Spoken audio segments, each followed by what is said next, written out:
Chapter 3 chemical substances and processes का ये third part है। इससे पहले हमने इसके 2 पार्ट कर लिए हैं। सभी पार्ट्स आपको वीडियो की डिस्क्रिप्शन में और प्लेलिस्ट में मिल जाएंगे, तो आप एक बार वीडियो की डिस्क्रिप्शन और प्लेलिस्ट को ज़रूर चेक करें। तो थर्ड पार्ट हम यहाँ से शुरू कर रहे हैं, केमिकल चेंजेस।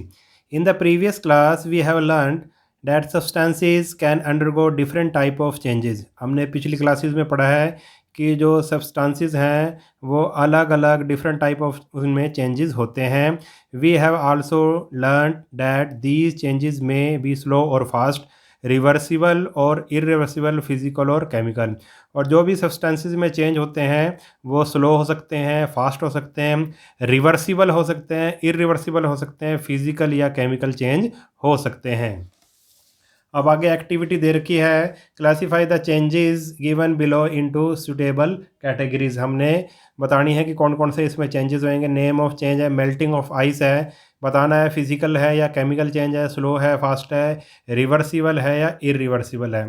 तो मेल्टिंग ऑफ आइस आपको पता है एक फिजिकल चेंज है, फिजिकल चेंज, ठीक है। इसमें कोई नया प्रोडक्ट नहीं बनेगा, मेल्टिंग ऑफ आइस से वाटर बनेगा और वाटर भी एक तरह की वही आइस ही है, ठीक है। नया कोई हमारा प्रोडक्ट नहीं बना है, तो ये एक फिज़िकल चेंज है और ये बड़ी तेज़ी से होता है। आप अगर बर्फ़ रख दोगे अगर एटमॉस्फेयर में तो वो बड़ी तेज़ी से पिघलना शुरू हो जाएगी।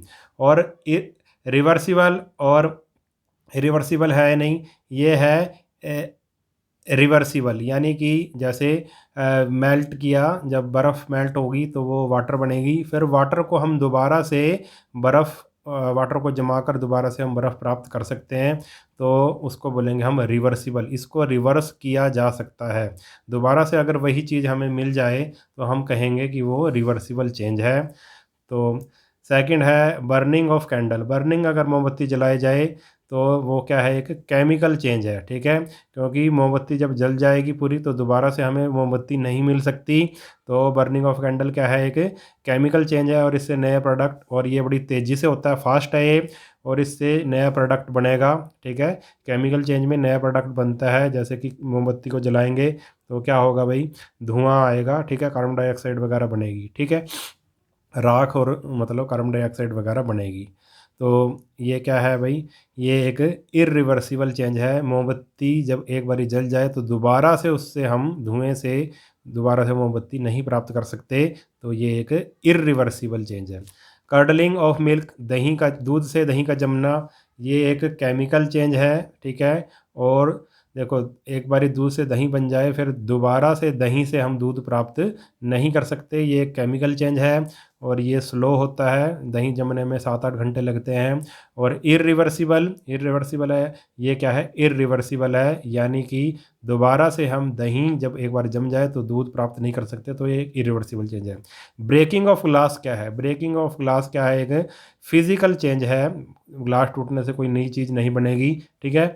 और ये बड़ी तेज़ी से होता है, फास्ट है, और ये क्या है, इसको बोलेंगे हम इरिवर्सिबल। फिजिकल चेंज भी इरिवर्सिबल हो सकते हैं, एक बार ग्लास टूट जाए तो दोबारा से उसको प्राप्त करना बड़ा मुश्किल है, दोबारा से उससे ग्लास बनाना, ठीक है। तो एक ये इरिवर्सिबल चेंज है, यानी कि जो फिजिकल चेंज होते हैं वो भी इरिवर्सिबल हो सकते हैं, ठीक है। वैसे तो अधिकतर फिजिकल जो चेंज होते हैं वो क्या होते हैं भाई, जो भी फिज़िकल रिएक्शन होती है, फिज़िकल जो चेंज होते हैं वो अधिकतर रिवर्सिबल होते हैं, मगर इरिवर्सिबल भी हो सकते हैं, जैसे breaking of glass.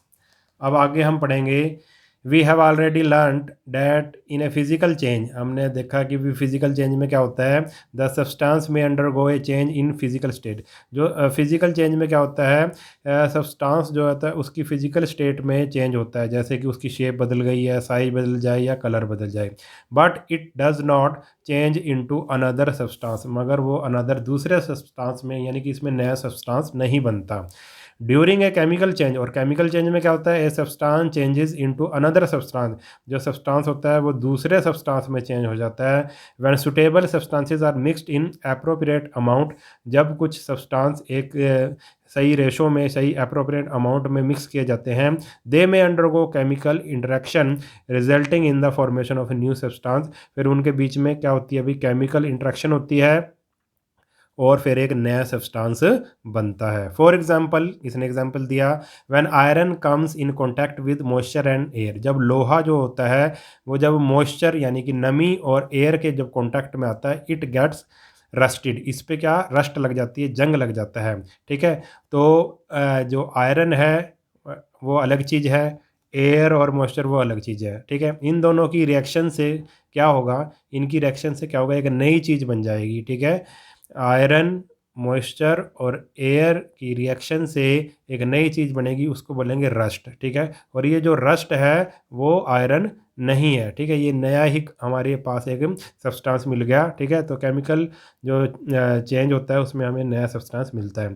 Copper articles get coated with a green substance when expose to moist air, ऐसी जो कॉपर के जो बर्तन वगैरह होते हैं, कॉपर से बनी हुई जो चीज़ें होती हैं, उसमें जैसे लोहे में जंग लगता है, ऐसी कॉपर में भी एक तरह का जंग लगता है। ठीक है, coated with a green substance. ठीक है, उसमें क्या है, हरे रंग का लगता है, इसमें हरे रंग का सब्सटेंस आ जाता है जब कॉपर रिएक्शन करता है मॉइस्ट एयर से, जब एयर में नमी हो उसके साथ रिएक्शन करता है तो एक ग्रीन सब्सटेंस बन जाता है रिएक्शन से। ठीक है, similarly burning A would in air, अगर लकड़ी को एयर के साथ जलाया जाए, यानी कि एयर में जलाया जाए, हवा में जलाया जाए, तो ये किस किस में बदल जाती है, ऐश और कार्बन डाइऑक्साइड में बदल जाती है। जो नया सब्सटेंस बन जाता है ऐश यानी कि राख, और कार्बन डाइऑक्साइड बनती है लकड़ी को जलाने से। ठीक है, ये भी एक आप कहेंगे केमिकल चेंज है। This process the process in which a chemical change cause one substance to change into another is called a chemical reaction। ऐसा प्रोसेस जिसमें इन विच ए केमिकल चेंज causes, जिसमें एक केमिकल चेंज होता है, किसके कारण, जब वन सब्सटेंस चेंज, जब एक सब्सटेंस दूसरे सब्सटेंस में चेंज होता है, और इसको हम बोलेंगे केमिकल रिएक्शन। यानी कि केमिकल रिएक्शन में केमिकल चेंज होता है और एक सब्सटेंस दूसरे सब्सटेंस में चेंज हो जाता है। ठीक है, substances which undergo a chemical change in a reaction are called the reactants, where the new substance which are formed are called the product।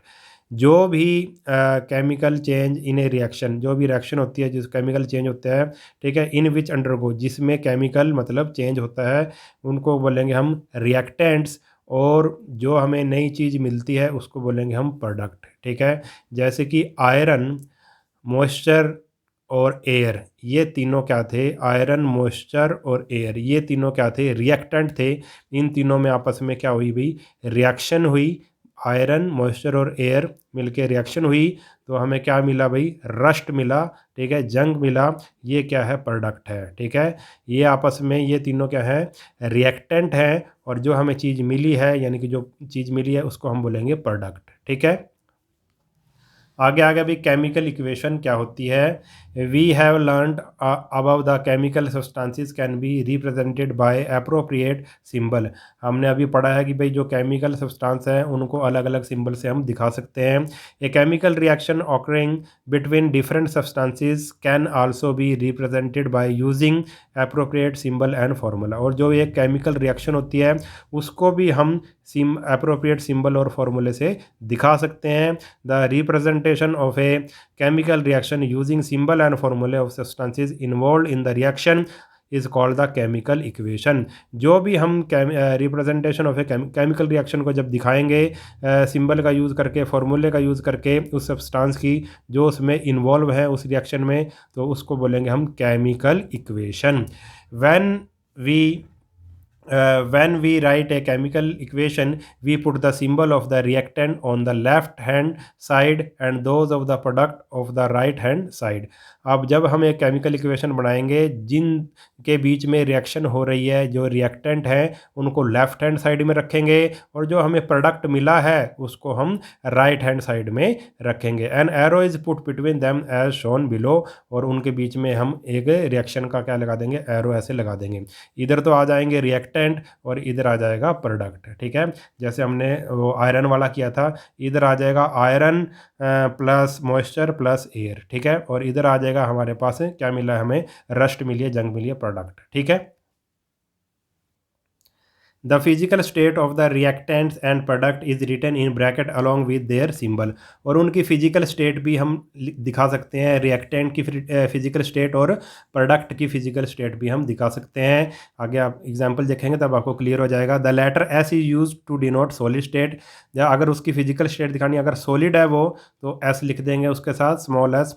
I for liquid और एल फॉर लिक्विड, लिक्विड के लिए L और gas के लिए जी लिख देंगे। और aqueous an aqueous solution, solution of a substance in water, अगर वो सब्सटेंस वाटर में घुला हुआ है तो उसको एक्वस यानी कि ए क्यू लिख देंगे। ठीक है।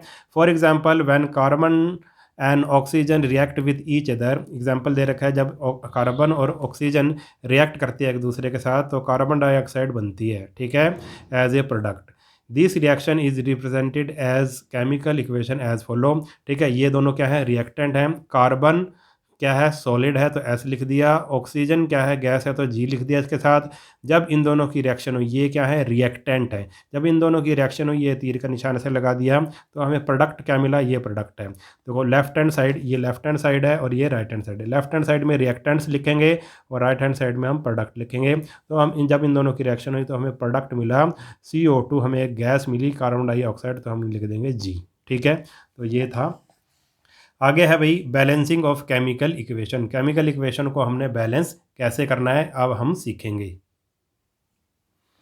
ए chemical equation should be balanced. A chemical equation हमेशा बैलेंस्ड होनी चाहिए। A balanced chemical equation is that in which the number of atom of each element are the same on the both side of the equation. एक balance equation, chemical equation उसको कहते हैं जिसमें number of atom दोनों तरफ क्या हों, same हों। लेफ्ट हैंड साइड और राइट हैंड साइड में नंबर ऑफ एटम क्या हों, सेम हों, उसको बोलेंगे हम balance chemical equation. In order to balance the number of atom of various element on either side of the equation the chemical formula of a substance is not change. और जब हम number of atom various element के number of atom को balance करेंगे दोनों तरफ, equation के दोनों तरफ, तो केमिकल जो फार्मूला है वो चेंज नहीं होगा। सब्सटेंस का जो केमिकल फार्मूला है उसको चेंज नहीं करना है। Instead a suitable coefficient is written before the formula of that substance. और उसकी बजाय केमिकल फार्मूले को चेंज करने के बजाय उसकी बजाय हम क्या करेंगे, एक कोफिशिएंट लगा देंगे। ए सुटेबल कोफिशिएंट, एक नंबर लगा देंगे बिफोर द फार्मूला, फार्मूले के आगे हम कोफिशिएंट लगा देंगे। कोफिशिएंट लगा के हम उसको बैलेंस करेंगे। For example reaction between hydrogen and oxygen gas gives water. एक एग्जांपल दिया, इससे हमें समझ आ जाएगा कि भाई हाइड्रोजन और जब ऑक्सीजन के बीच में रिएक्शन होती है तो हमें वाटर मिलता है। This is written as a chemical equation as follow. इसको केमिकल इक्वेशन में हम कैसे लिखेंगे, देखो हाइड्रोजन और ऑक्सीजन, हाइड्रोजन भी गैस है ऑक्सीजन भी गैस है, दोनों को जब रिएक्शन होगी तो हमें वाटर मिलेगा। ठीक है, ये दोनों रिएक्टेंट हैं और ये क्या है, प्रोडक्ट है। ठीक है, मगर हमने देखा कि देखो अब ये H2, इसको तो हमने चेंज नहीं करना, इसको अब ऐसे डब्बे में ऐसे आप पैक कर सकते हो। ठीक है, ऐसे बॉक्स में पैक कर दो इसको, इस बिल्कुल भी चेंज नहीं करना है, फॉर्मूले को बिल्कुल भी चेंज नहीं करना है इसने कहा है। मगर इसके आगे कुछ लगा के हम इसको क्या कर सकते हैं, इसको बैलेंस कर सकते हैं, कोफिशिएंट कुछ ऐसे नंबर लगा के। अब दोनों तरफ देखो, इस तरफ देखो और इस तरफ देखो, लेफ्ट हैंड साइड और राइट हैंड साइड देखो, क्या एटम बराबर हैं। इधर हाइड्रोजन के 2 एटम है और ऑक्सीजन के भी 2 एटम है। हाइड्रोजन के 2 एटम है, ऑक्सीजन के 2 एटम है। और इधर क्या है भाई, हाइड्रोजन के 2 एटम है और ऑक्सीजन का 1 एटम है। तो आप कहोगे कि भाई इधर 1 है और इधर 2 हैं, तो ये बैलेंस इक्वेशन नहीं है। Here the number of oxygen atom is not same on both side of the equation. अभी बता दिया मैंने, हाइड्रोजन के एटम तो इधर भी 2 है इधर भी 2 है, दोनों साइड सेम है। ऑक्सीजन के इधर 2 है इधर 1 है, तो ऑक्सीजन के जो एटम है वो सेम नहीं है इक्वेशन में। To make their number the same the coefficient 2 is written with the formula of the water on the right hand side of the equation। अब हम क्या करेंगे, ऑक्सीजन के इक्वल करने के लिए देखो ये जो हमने बॉक्स के अंदर रखा है इसको तो हम छेड़ नहीं सकते, इसके आगे हम 2 लगा देंगे। इसके आगे हमने 2 लगा दिया। अब जब 2 से मल्टीप्लाई होएगी, जब ऑक्सीजन की 2 से मल्टीप्लाई, तो ऑक्सीजन के भी 2 एटम हो गए। मगर हाइड्रोजन के कितने हो गए, अब देखो इसको 2 करने से ऑक्सीजन तो हो गया भाई बैलेंस। ठीक है, ऑक्सीजन के एटम तो बैलेंस हो गए, मगर हाइड्रोजन के अब बैलेंस नहीं हुए क्योंकि 2 2 जा 4 4, इसकी इसके साथ मल्टीप्लाई करेंगे तो 2 टू जा 4। अब हाइड्रोजन के कितने एटम हो गए? 4 एटम हो गए, ठीक है। हाइड्रोजन के कितने एटम हो गए? 4 एटम हो गए। तो दूसरा स्टेप हमने ऐसे किया कि 2 से मल्टीप्लाई कर दी, ऑक्सीजन के इक्वल हो गए, मगर हाइड्रोजन के अब कितने हो गए हैं? 4 हो चुके हैं। अब क्या करेंगे? अब हमने हाइड्रोजन के भी इक्वल करने हैं, इधर 4 हैं तो इधर भी 4 करने हैं, तो इसको हम 2 से मल्टीप्लाई कर देंगे, 2 टू जा 4, इधर भी 4 हो जाएंगे, ठीक है।